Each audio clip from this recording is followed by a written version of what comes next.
Bom dia, pessoal, tudo bom com vocês? Por aqui tudo jóia, bem-vindos ao canal Dani Delanos, bem-vindos a mais uma história aqui no nosso quadro Mundo Gringo. Tá chegando agora, se inscreve no canal, deixa aquele joinha, deixa aquele comentário, bom dia Dani. Tu me entender que vocês gostam de estar por aqui, né? Todos os dias, segunda a sexta, 8 da manhã, horário de Brasília, tem vídeo aqui no canal.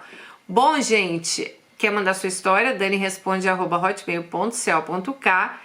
E vocês viram aí que estamos com uma nova introdução no canal, né? Vocês viram aí que estamos com uma nova introdução no canal. Quero agradecer a Carla. Carla, um beijo pra você. Obrigada, minha linda. Vocês querem mandar uma introdução? Manda aí também que a gente põe aqui, tá bom? A Carla, muito obrigada, muito obrigada. Introdução é essa musiquinha aí que vai na frente, sabe? Aparece Dani Delanos, tal. Manda aí pra gente. Bom, vamos lá a nossa história de hoje. Dani, meu nome é Alice, assisto o seu canal há um tempo e posso dizer que muitas histórias no canal e no canal da Dani, da Sobrevivendo à Turquia, ajudaram eu a analisar as coisas em um relacionamento conjugal. Dani, amiga, um beijo, dobradinha de Danis aí e um beijo para você também, Alice, obrigada por ter aqui dividido sua história, né? Vai dividir sua história com a gente. Então vamos lá, moro nos Estados Unidos há 6 anos, mesmo tempo que eu. Vim estudar inglês por 1 ano e voltar para o Brasil. Eu não pensava vir para os Estados Unidos e ficar. Meus planos eram somente estudar e voltar, pois toda a minha rotina no Brasil era maravilhosa. Meus amigos estavam lá, minha família. Mas no período de 6 meses conheci meu ex-marido. Nascido em Porto Rico, mas vive nos Estados Unidos desde que era bebê. Por isso é americano. Quem nasce em Porto Rico já é americano, tá, gente? Como é que é? Porto Rico é território americano. Ele fala inglês, né, perfeitamente bem e se comportava sempre como um americano nato. Nem parecia que tinha nascido em Porto Rico. Isso é ela que tá falando, tá? Eu tenho amigos de Porto Rico. Bom, toda a família dele era de falar muito, rir e ele sempre quieto na dele. No começo era tudo perfeito, ele fazia muitas coisas pra mim, demonstrava prazer em fazer. Ele é mecânico diesel e sabia muito bem mexer em carros e caminhões. Lembro que eu tinha um carro bem velhinho e quando ele quebrava, meu ex-marido saía de onde estivesse para me socorrer. Tudo eram flores. Em pouco tempo de namoro, ele me pediu em casamento. Achei aquilo muito rápido, mas percebi que aquilo pra ele era normal, pois muitas pessoas me diziam que americanos eram assim mesmo. Contudo, eu disse para ele que íamos esperar 1 ano de namoro e depois sim nos casaríamos. Afinal, já tinha passado alguns meses e eu havia decidido que isso era o que eu queria também. Então, depois de 1 ano, fui atrás de tudo para a gente se casar. Ele estava naqueles tempos e reclamando muito de finanças. Deixou claro que não tinha dinheiro para fazer festa ou comprar aliança. Dani, naquela época eu ganhava $200 por semana, ou seja, em um mês eu recebia $800, era muito pouco. Eu alugava um quarto e dividia esse quarto com uma amiga. Eu tinha que pagar uma parte do quarto e pagar a escola de inglês, gasolina e comida. Lembrando, gente, que ela era estudante, ela não veio aqui para trabalhar. Então, ela devia fazer algum bico só para ter o dinheiro da comida, porque $200 realmente é muito pouco para ganhar por semana, mas ela devia estudar, então devia ser só um bico aí que ela fazia, o quê? Vou para comer, né? E ele realmente, se ele é mecânico de caminhão, de carro, nossa, ele devia ganhar muito bem, amiga. Ela disse, Dani, ele ganhava muito bem, muito mais do que eu, mas aceitei, pois ele tinha aluguel de um apartamento para pagar e outras coisas. Bom, na época aceitei isso e fui atrás para fazer uma festa de casamento sozinha. Sabe-se Deus como eu pagaria, mas fui na fé e na coragem. A única coisa que eu pedi para ele foi meu vestido de casamento, que ficou muito baratinho, e uma aliança baratinha para simbolizar nossa união. Amiga, eu já tinha largado isso daí, né? Nossa senhora, eu ganhando $200, tenho que fazer uma festa de casamento? Não ia ter festa no meu casamento, né? Eu consegui fazer a festa em um dos melhores restaurantes daqui da cidade. Uma senhora que me conhecia o dono do restaurante e pediu para ele fazer um preço baratinho. Então eu consegui fazer uma festa para 55 pessoas e ninguém pagou nada. O jantar foi todo por minha conta, tadinha, gente. Mas ficou realmente barato. Meus pais me ajudaram também a pagar o restaurante. A pessoa que ficaria responsável pelas músicas tocadas era um rapazinho de 14 anos que eu pedi ajuda. Minha mãe organizou os padrinhos juntos com uma amiga. A decoração da festa eu praticamente ganhei de uma decoradora que se simpatizou muito comigo. Além disso, ela me deu todos os doces casadinhos. E assim eu consegui fazer toda a festa. Eu e minha família e amigos, até as fotos eu ganhei. E teve gente que juntou para fazer uma vaquinha e pagar uma fotógrafa profissional. Meus pais perceberam que eu me movimentei sozinha nas finanças para fazer esse casamento. A princípio, meu ex-marido era uma pessoa diferente do que foi no final. Eu estava feliz, pois eu não tinha encheção de saco da parte dele, ele era mais quieto. Ele não dava trabalho e eu estava apaixonada. Talvez eu estivesse cega, né? Ou então não percebi os sinais. Depois de 3 anos de casado, as coisas melhoraram. Ele conseguiu um emprego melhor, eu consegui um trabalho melhor, e isso nos ajudou a comprar uma casa. Uma casa linda, Dani. 4 quartos, uma sala enorme, garagem, piscina, uma floresta nos fundos, um sonho. Morei nessa casa por 1 ano. Ele começou a ficar cada vez mais silencioso. Desde o início do casamento, eu comecei a perceber que quando tínhamos que parar para conversar sobre coisas que deviam mudar entre nós, ele não escutava, nem por 2 segundos. Ele se levantava e saía, e assim foi por anos. Eu nunca conseguia resolver nada sobre as crises do nosso casamento, porque ele nunca abria a boca e se retirava. Ele era uma pessoa silenciosa e muito sério. No começo eu achava normal, mas com o tempo eu percebi que a comunicação é tudo. Eu sempre fui cristã, desde que eu nasci. Quando o conheci, ele dizia que era cristão, mas na época em que entrou para o exército, ele se afastou. Durante todo o namoro, ele começou a ir na igreja comigo. Até que chegou o dia dentro do casamento em que ele decidiu que não queria mais ir. Aquilo me deixou arrasada. Bom, mesmo assim, tentei mudar meus pensamentos e entender que somente Deus poderia mudar aquela situação. Eu lutei muito pelo meu casamento. Estava muito difícil a falta de comunicação entre nós. Eu me sentia pressionada por ele, pois ele tentava me impedir de participar das coisas da igreja. Ele não fazia com as palavras, mas ele fazia com as atitudes. Isso começou a me afetar muito, pois eu nasci num lar evangélico e nunca na vida nos impediram de ser cristãos. Uma observação: eu não vivia na igreja, eu ia apenas no domingo de manhã. E de vez em quando nos ensaios em datas comemorativas, como por exemplo no Natal. Eu fiz de tudo para tentar meu casamento. Sentava com ele na paz para explicar as coisas que estavam deixando ele triste, me deixando também triste, né? Mas ele demonstrava não estar nem aí para o meu estado. Eu seguia amando meu esposo.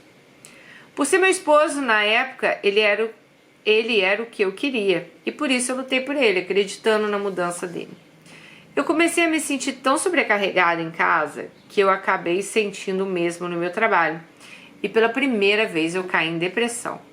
Eu demorei 1 mês para entender que aquilo que eu estava tendo era depressão. Quando eu descobri, eu pedi ajuda para o meu marido. Às vezes eu me sentia sozinha, mesmo com ele dentro de casa. O silêncio dele era de manhã até a noite. Na hora de dormir eu sentia medo e pedia para ele me abraçar. Ele fazia como se estivesse sendo obrigado a fazer aquilo.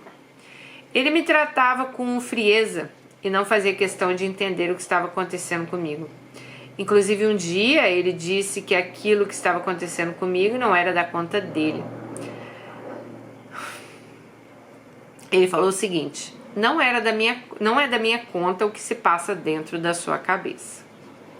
Daí eu fiquei tão mal que meu estômago fechou, não conseguia mais comer.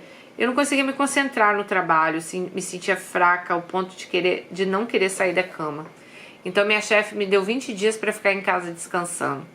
Depois de 20 dias eu vi que eu não estava bem para voltar e pedi para sair. Minha chefe entendeu a situação. Nesse tempo minha mãe me ajudou muito, ela me entendeu completamente.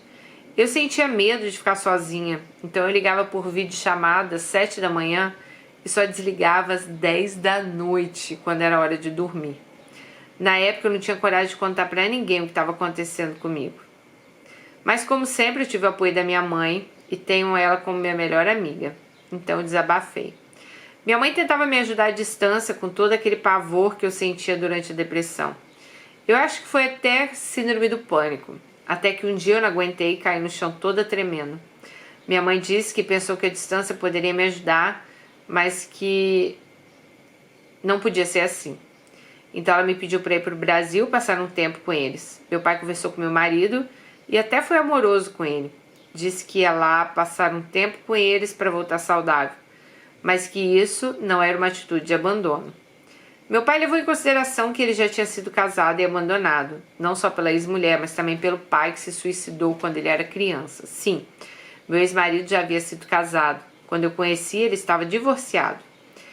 Não consegui levar em consideração o que podia ter acontecido entre eles, mas sabe-se Deus o que foi. Eu levei em consideração que ele me falava dela, mas enfim, eu não a conheço e não posso falar nada. Hoje eu vejo o quanto eu era imatura. A verdade é que muitas coisas que passamos na vida quando éramos crianças pode sim afetar nosso futuro. Existem pessoas que pegam suas más experiências para ajudar o próximo, e existem aqueles que usam disso como fonte de amargura para o resto da vida. Às vezes se tornam pessoas egoístas e prepotentes. Esse era o caso dele. Todo mundo para ele era errado, mas ele era sempre o certo. Quando ele errava, ele não sabia pedir desculpa, ele estava justificando seus erros. As pessoas da igreja tentavam se aproximar dele apenas na amizade. Os jovens de lá são muito unidos e então sempre saíam, se divertiam. Ele espantou todo mundo de cara feia e demonstrava que não queria saber de nada deles. Sempre foi mal educado com as pessoas. Ele também tornava as atitudes maiores que os problemas. Vou dar um exemplo. Uma vez, numa discussão, ele mandou um formulário para a imigração dizendo que achava que eu havia casado com ele por documento. Ele estava com raiva e estava encontrando uma forma de me tirar daqui. Veja bem, Dani, eu tinha 4 anos de casada com ele. Tínhamos casa, carros, conta bancária, seguros, tudo no nosso nome. A gente construiu tudo. Quando eu o conheci, ele não tinha nada. Depois dele fazer isso, ficou se sentindo tão culpado que ele entrou em casa e disse que tinha feito uma coisa que ele mesmo teria que corrigir. E me contou que havia dito essas coisas para a imigração. Ele foi atrás de um advogado para me ajudar e não conseguiu. O advogado disse que teria que aguardar ver o que a imigração poderia fazer. Ele tentou ligar na imigração para cancelar e eles disseram que não podia ver isso, pois estava tudo em under review. Aquele dia eu fiquei muito triste e chorei muito. 4 anos de casada. Meu casamento foi de boa fé. Deus sabe o quanto eu amava e o quanto eu queria ter o respeito e a amizade desse homem. Ele queria os amigos dele que nunca se importaram com ele, mas a mim ele não queria.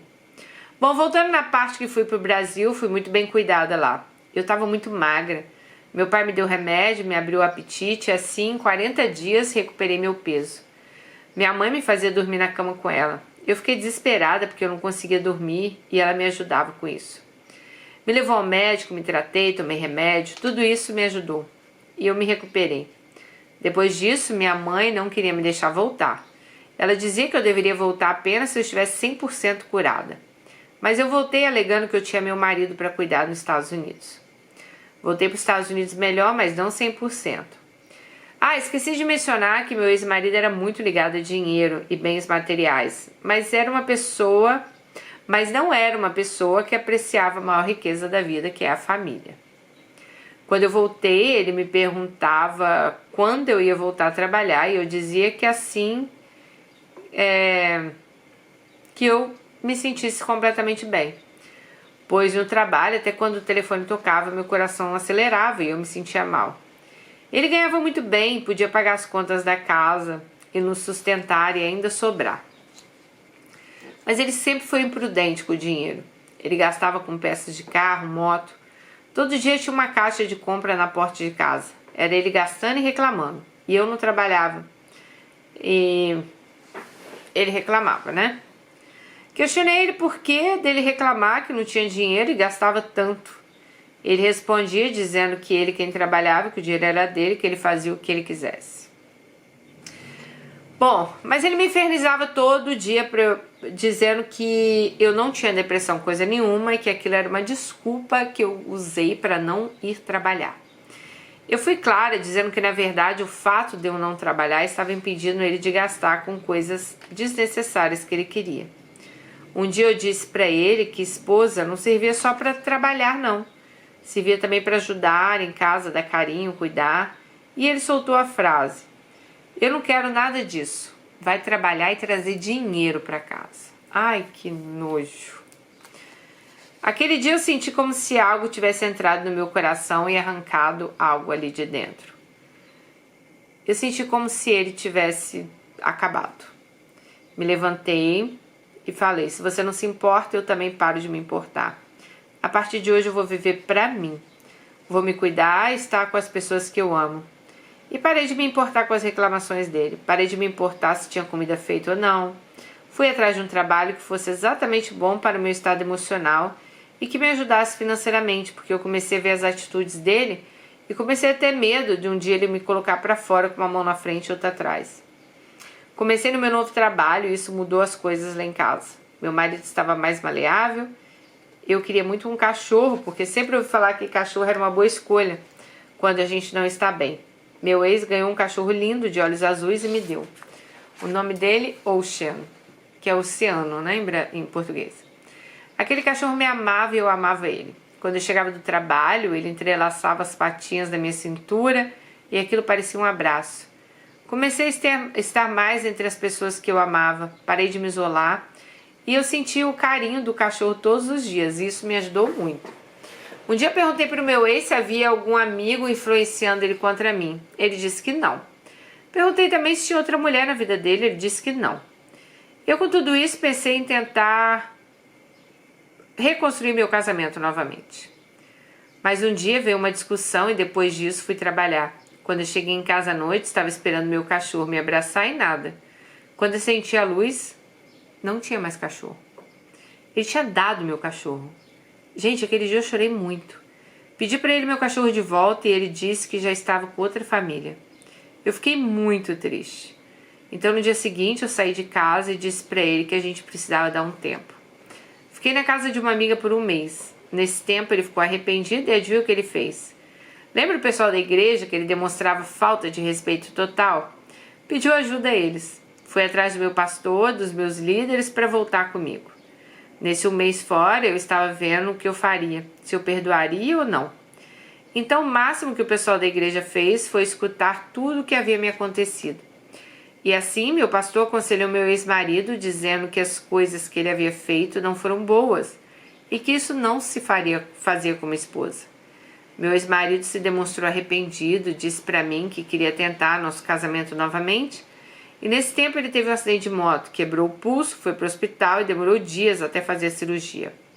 Os remédios deixavam ele mal, ele pedia minha ajuda. Chorava arrependido. Eu queria tentar meu casamento, então decidi voltar para casa. Tudo estava bem. Ajudei no dia da cirurgia, ajudei a tomar banho, ajudei no que eu podia.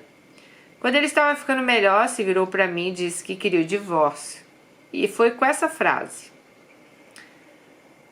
quando eu estava com o pulso quebrado, eu pensei que eu precisava de você. Mas agora que eu estou melhor, estou vendo que eu não preciso. Olha que demônio, gente, esse homem.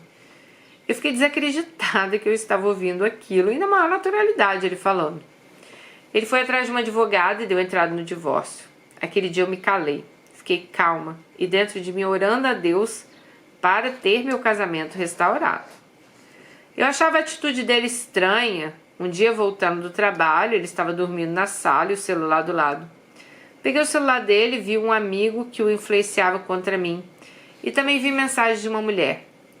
Ele percebeu minha presença e se virou. Então coloquei o celular dele no lugar.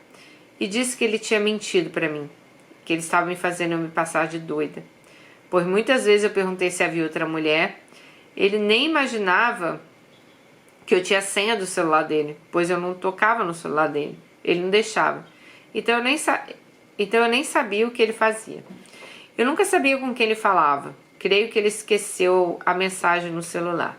Bom, nesse dia eu disse que via mensagem, perguntei por que ele estava fazendo isso, perguntei por que ele não me respeitava. Ele seguia com a atitude de que não estava nem aí pra mim. Bom, gente, aí ela já tava assim de saco cheio desse cara, né? Aí ela falou pra ele assim, por que você não me respeita? Tá? E ele ficou com aquela atitude, tipo, não estou nem aí. E aí, gente, sabe o que ela falou? O cara foi tão esperto que ela começou a falar com ele, ele ligou o celular e começou a gravar, como se ela estivesse fazendo alguma coisa com ele, entendeu? Olha só, gente, ela falou assim, Dani, ele descia as escadas simulando que eu estava agredindo ele. Mas na mesma hora que ele disse que ele ficava gritando em vídeo lá, não me encosta, eu não estava nem perto dele, entendeu? Bom,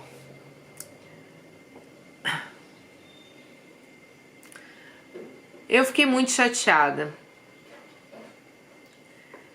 Peguei uma tampa de vela de cheiro, deve ser essas tampinhas aqui, ó, gente, que vem nessas velinhas de cheiro. Ela pegou uma tampa, eu tinha pegado a vela, bem pesada, e ela tacou na parede. E eu falando pra ele que aquela situação não estava fácil pra mim. Então ele se arrumou, saiu de casa e foi até a polícia dar queixa de mim. A polícia bateu na porta e perguntou por que eu tinha agredido meu marido. Eu prontamente respondi que eu não tinha agredido. Eles disseram que se eu bati no meu marido, isso era violência doméstica.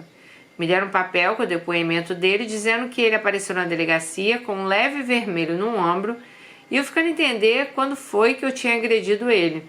Sério, Dani, claro que foi ele que se bateu, né, amiga? Sério, Dani, na verdade eu não posso nem... A única coisa que ela fez foi tacar uma tampa na janela. Mas a polícia disse que tinha provas contra mim e me levou algemada. Eu disse ao policial que eu sabia exatamente o que tinha, que ele tinha gravado, que ele não ficou gravando lá que estava caindo. Não havia nada que pudesse me levar a uma prisão. Hoje eu entendo que ele teve a ajuda de um amigo que trabalhava na delegacia que ele foi. Pois quando minha amiga foi atrás dele por minha causa, ela disse para ele que ele nem sabia que eu estava passando algum perigo lá dentro. Essa foi a resposta dele. Bom, eu fiquei presa por um dia dentro de uma cela com duas meninas que estavam com abstinência de cocaína. Elas se reviravam como se estivessem sentindo dor. No dia que eu fui presa, chorei e o policial disse, Alice, sinto muito pelo que você está passando, mas não é o fim do mundo. Você vai ficar lá até ver o juiz e decidir o que será feito. Ah, esqueci de falar também que quando a polícia bateu na minha porta, eu liguei para uma amiga e deixei ela na linha escutando tudo, caso algo me acontecesse. Então ela escutou quando o policial disse que eu ia presa. Ela, juntamente com meu pastor, foi até um advogado para me ajudar. Depois de tudo, meu ex havia retirado a queixa contra mim. Fiquei de frente a um juiz e, como não havia mais queixa, não havia mais história a ser contada. Mesmo assim, tinha uma fiança para pagar. Meu pastor, meu pai que estava no Brasil e não pôde estar comigo porque a pandemia tinha fechado as fronteiras, pagaram o advogado e a fiança. Depois disso, meu ex devolveu todo o dinheiro para eles. Nos dias que o juiz decretou a fiança, eu voltei para a cela e comecei a chorar, pois ali eu tinha aberto os olhos e visto o que tinha acontecido com o meu casamento, né? Era o fim. Deus sabe que eu tentei. Então, quando eu saí da prisão, meu pastor e alguns amigos foram me buscar, eu fui abraçada e recebi muito amor e cuidado deles e da minha família distante. Confesso que também senti vergonha de todo mundo saber o que tinha acontecido. Meus pastores trataram da situação com muita discrição, mas no momento que eu fui presa, muita gente ficou sabendo, porque eles tentaram procurar o máximo de ajuda que podiam. Então as conversas iam pra frente e muita gente acabou sabendo, né? Eu demorei um pouco emocionalmente para me livrar dessa situação. Passaram-se uns dias, meu ex tentou me ligar várias vezes e eu não atendi. Tentou me mandar mensagens e eu bloqueei. Então eu recebi um e-mail dele me pedindo perdão e falando que ele queria consertar o erro dele, que ele me amava e queria eu de volta, que ia lutar pelo nosso casamento. Bloqueei o e-mail também, pois eu não queria nenhuma informação dele. Esses momentos são horríveis, sabe? Eu via vários relatos de mulheres que tinham passado coisas terríveis e se sentiam culpadas. E eu não entendia, mas hoje eu entendo. Pois sobre mim vinha um sentimento de culpa. Eu começava a pensar que se eu não tivesse saído de casa pela primeira vez, nada disso teria acontecido. Então ela ficou se sentindo culpada, né, gente? Bom, Mas consegui me ligar que aqueles pensamentos eram errados. Então me posicionei e parei de pensar em tudo aquilo. Tive muitas conversas com os meus pais que me ajudaram muito a entender que eu não fiz nada errado. Eu estava tentando salvar meu casamento. Era uma escolha minha. O que aconteceu e passou, né? O que aconteceu passou e que eu deveria me levantar novamente. Bom, caí em depressão novamente, mas me cuidei. Hoje sou livre, sou grata por sair dessa vida. Sinto-me esperançosa, pois eu sou nova, posso me casar de novo, ter uma família, reconstruir. Hoje, depois de um ano, eu estou num novo relacionamento. Esse novo relacionamento eu ganhei 2 vezes. Primeiro, ganhei uma nova pessoa, que cuida muito de mim. E também a família dele, que me ama muito e me trata muito bem. Passei por uma mediação recentemente, pois tínhamos uma casa juntos e recebi a minha parte. Agora, com o que eu recebi, vou dar entrada numa casa para mim. Lembra aquela minha chefe que tinha me dado uns dias para descansar? Então, ela me pediu ajuda de uns trabalhos e acabou que consegui um novo emprego na empresa do marido dela. Voltei a estar perto de colegas do trabalho que também me ajudaram muito nessa época e consegui um trabalho muito maior. Deus é sempre fiel, Dani. Ai, gente. Erramos e acertamos e tudo isso me fez amadurecer mais. Sigo na palavra que diz que todas as coisas cooperam para o bem daqueles que amam a Deus e isso me traz descanso. Muito obrigada por ler minha história e muito obrigada por esse canal maravilhoso. Ô Alice, obrigada a você por dividir sua história com a gente. É tão complicado, né? Porque a gente que tá de fora vai ouvindo e vai pensando assim: ah, não é possível que ela deu mais uma chance, não é possível. Mas eu entendo, sabe? Porque a gente quer acreditar que vai dar certo. Ninguém casa pra separar, gente. Todo mundo casa pra que dê certo, né? E é engraçado isso porque a gente sente uma sensação de fracasso, né? Gente, no meu primeiro casamento eu apanhei. Tem meu vídeo aí, né? Se você botar sofri violência doméstica, mundo gringo, eu apanhei do meu ex, daquele inglês louco. E eu me sentia culpada ainda do meu casamento ter acabado. Tipo, meu Deus, o que eu fiz? Tipo, o que eu fiz de errado? E isso até cair na nossa cabeça que, tipo, não sou eu que tô errada, é ele que tá errado. É ele que não tinha que levantar a mão pra mim, né? E aqui nos Estados Unidos, mulheres, cuidado, porque tem muito americano que usa isso aí, ó, que o marido dela fez. A gente já teve um caso aqui no canal de uma menina que ela perdeu a guarda dos 2 filhos, porque brasileiro a gente tem esse jeito de ir pra cima e o cara gravou e a polícia simplesmente prendeu ela também, ela ficou presa e depois na justiça ela acabou perdendo a guarda, acho que era até gêmeos os menininhos dela. Não sei como tá o caso dela hoje, mas ela perdeu a guarda dos 2 filhos dela. Então tem que ter muito cuidado, porque aqui é diferente, sabe? A banda toca um pouco diferente. Então se você estiver sendo agredida, grave tudo também. Grave áudio, grave tudo, sabe? Bom, eu fico muito feliz que você saiu dessa relação, não tinha porquê, né, tentar novamente. Pô, você ouviu coisas horríveis desse homem, né? E, gente, é aquela coisa, você viu? Vocês viram? Ela adoeceu, cara. Ela teve depressão. Porque esse tipo de relacionamento adoece a gente, sabe? É incrível, mas adoece e adoece aqui, ó. E depois pra gente se restabelecer é difícil também, mas não é impossível, como ela mesma disse, né? Então, acho que não tem muito pra falar da história dela, ela já falou tudo aqui, ela detalhou bem detalhada, mas é o que eu falei pra vocês. Primeiro, gravem tudo, né? Gravem tudo que vocês puderem, tá? Gravem tudo que vocês puderem, tenham provas, porque aqui nos Estados Unidos as coisas funcionam com prova.